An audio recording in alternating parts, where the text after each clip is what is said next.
Olá, de volta com o nosso programa. Hoje vamos falar um assunto bem delicado que é sobre violência. Não a violência doméstica, de adulto, não a violência de várias outras coisas, mas violência infantil.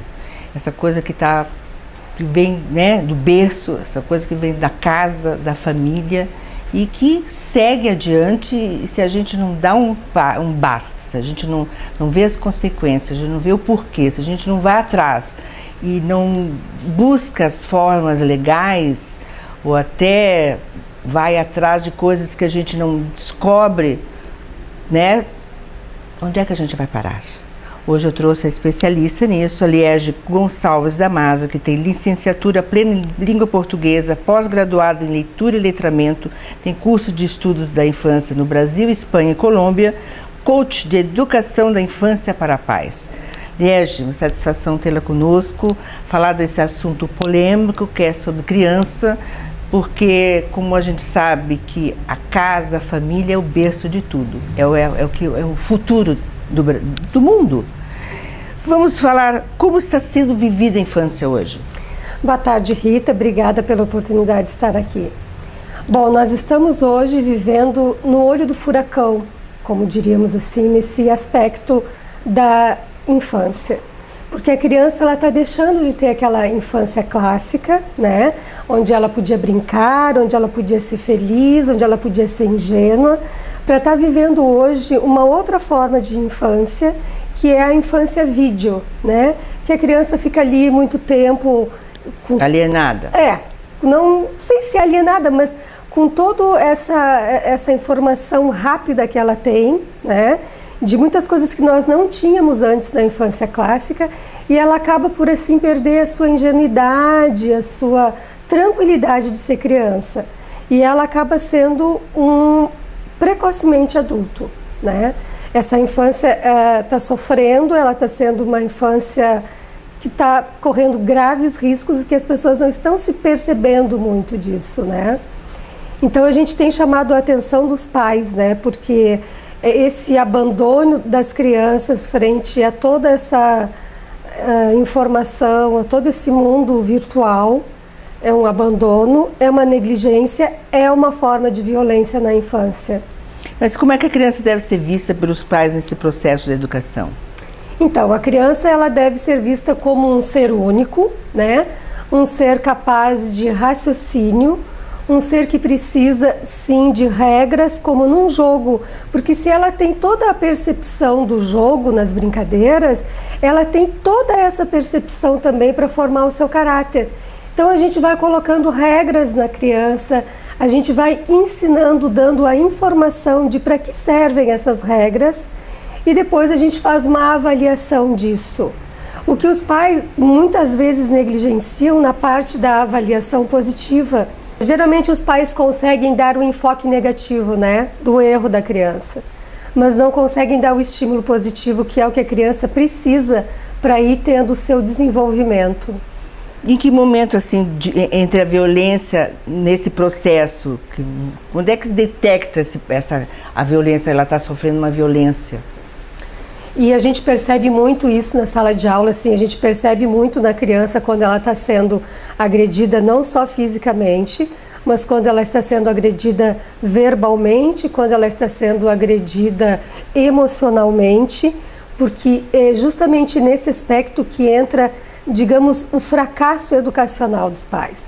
Quando eles não têm realmente a paciência e o controle de toda aquela situação, porque nós estamos num momento muito perturbado, né? Um socioeconômico totalmente perturbado. Então os pais ficam com tudo aquilo à flor da pele e não conseguem realmente sentar com a criança e educar como deve ser feito. Porque a criança ela consegue perceber e entender tudo, mesmo quando ela não tem a linguagem verbal. Mesmo quando o nenê, quando ela não possui a linguagem verbal, ela consegue estar entendendo tudo o que está acontecendo ao redor dela.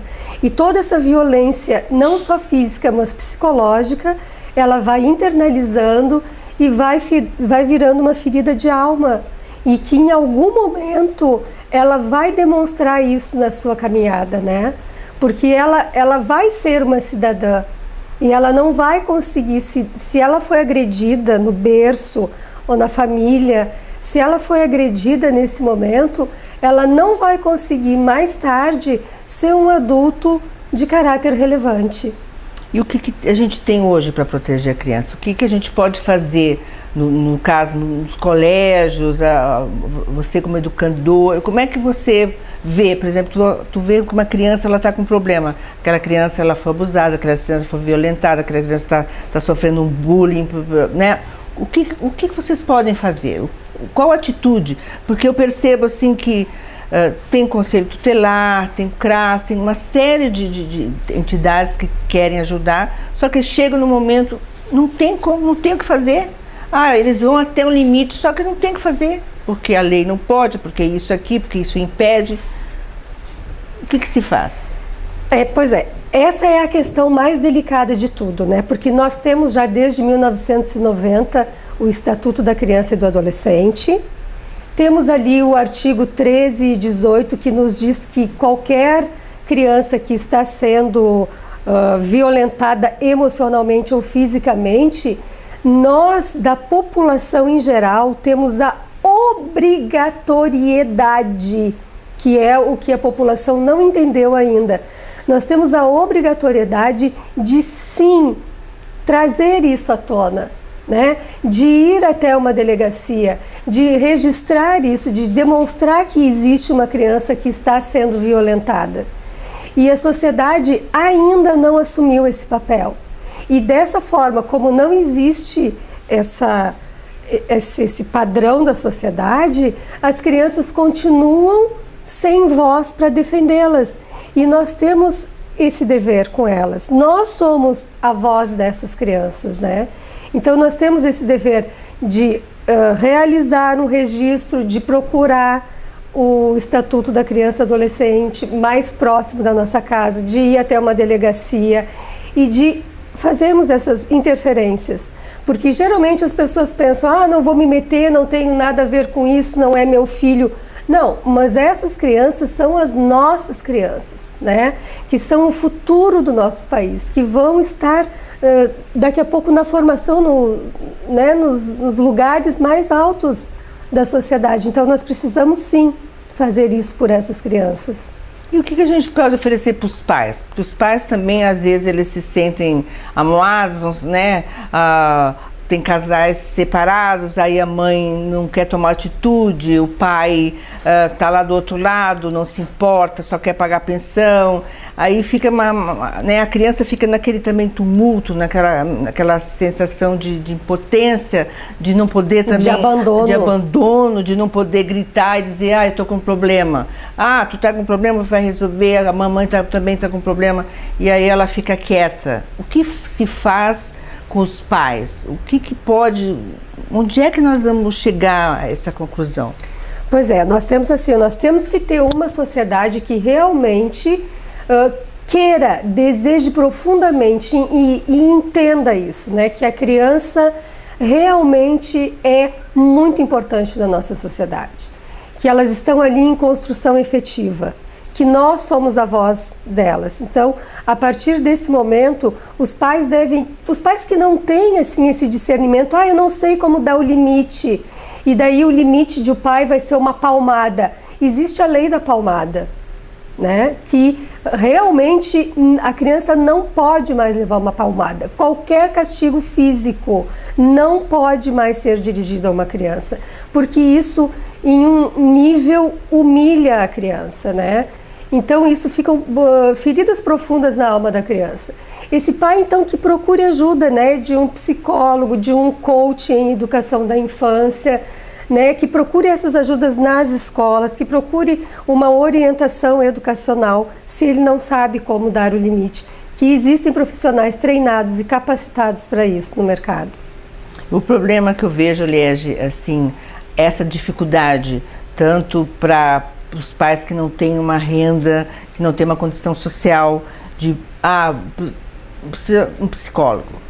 Aí tu vai no posto de saúde, leva meses para tu conseguir o psicólogo, aquela criança está passando por problema ou de droga, ou está saindo de casa, e a coisa vai se agravando,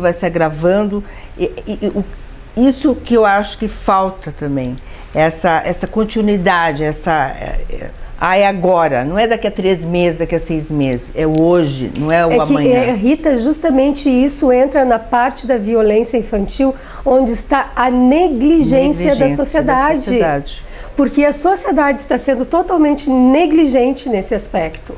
Porque eu mesma, outro dia, fui registrar um boletim de ocorrência contra uma família que estava batendo numa menina. A menina era negligenciada de várias formas, de abandono, castigo físico. A menina não podia nem mais ter o convívio com a comunidade, que isso também é sério, né? A criança tem o direito, né, de estar inserida num grupo social. Essa menina ela já não pode mais ter esse convívio porque os pais proibiram. Então, assim, nesse momento em que eu fui na delegacia da criança e da mulher, a pessoa que me atendeu e que estava fazendo a ocorrência disse: mas qual o problema do pai bater na menina? Ele é pai, ele está educando. Então, para tu ver como existe uma negligência tão grande, é uma doença tão profunda da sociedade que não entende isso, que a pessoa que está ali, que era para estar preparada, sabendo que existe uma lei que diz que essa criança não pode ser assim, violentada fisicamente, nem essa pessoa conhece essa lei. E está lá nesse órgão público, trabalhando justamente para isso. Por quê? Porque a sociedade é negligente, porque a sociedade não cobra efetivamente isso. E então as crianças começam a ficar acuadas, e aí nós chegamos em todos aqueles casos que nós já vemos na mídia, da Isabela Nardoni, daquele outro menino Bernardo, que foram crianças que foram mortas pelos pais. Mas se chega nesse nível, não adianta a gente dizer: eu não tenho nada a ver com isso. Não, nós temos tudo a ver com isso. São as nossas crianças. Se os pais daquela criança não estão cuidando como deveriam, a obrigação, sim, é nossa. Nós temos que estar atentos, porque são crianças. Eles não têm como se defender, eles não têm como fazer a sua legítima defesa. Então, nós que somos adultos e que temos o entendimento, nós é que temos que buscar isso para eles. E você, como educadora, como coach, fala para os pais como chegar a ti, como falar com pessoas orientadas, né, que possam ajudá-los, que possam orientá-los, porque realmente a sociedade está vivendo um momento muito difícil economicamente. A sociedade está muito doente. A sociedade está doente, as nossas crianças estão doentes, os nossos adultos, então, nem se fala. Essa violência, droga, guerra, brigas e o que está acontecendo. Peça seu contato, porque ela tem uma formação, tem uma orientação, né? Tem um coach para as crianças, para os pais. Eu acho que também para os pais é muito importante, porque é através dos pais que vão orientar os filhos, né? E até assim, numa outra instância, eu digo para os pais que não tiverem condições financeiras de procurar um psicólogo, uma orientadora, um coach, cobrem isso da escola, porque a escola sim tem o dever. Não importa se é uma escola pública, ela tem o dever sim de dar essa orientação, porque os nossos impostos pagam essa escola, pagam esses profissionais. Então os filhos de vocês têm o direito de ter essa orientação. Cobrem da escola, que chamem profissionais para fazerem palestras sobre como dar o limite, como... Tem muitos pais que realmente são muito jovens ainda, eles não têm essa noção. Eles não sabem como fazer. A gente não nasce sabendo, a gente não nasce pai e mãe, né? É verdade. É com o tempo que a gente vai aprendendo e vai desenvolvendo. E a educação, ela é uma coisa assim que ela não te dá um retorno imediato. Não, tu tem que ser muito efetivo, tu tem que estar ali predisposto muito tempo, para mais tarde, muito mais tarde é que tu vai ter o retorno, né? Não é imediatamente. Né? Então, os seus pais têm que estarem atentos para isso, que eles estão realmente construindo alguma coisa. Não é algo, não pode ser com imediatismo. Então, assim, que os pais procurem realmente as escolas, né? e que comecem a pedir isso, cobrar isso da coordenação da escola.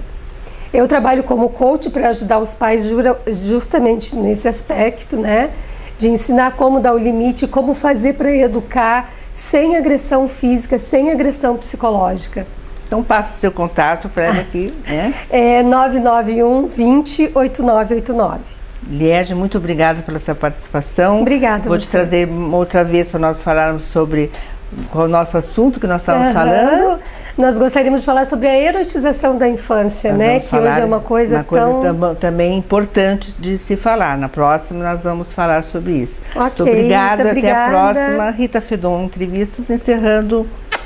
Até mais.